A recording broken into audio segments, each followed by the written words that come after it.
होलिया में भौजी शर्माती है, देवर से न रंग डलवाती है। होलिया में भौजी शर्माती है, देवर से न रंग डलवाती है।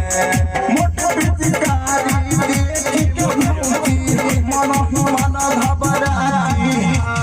होलिया में भौजी शर्माती है, देवर से न रंग डलवाती है। होलिया में भौजी शर्माती है, देवर से न रंग डलवाती है।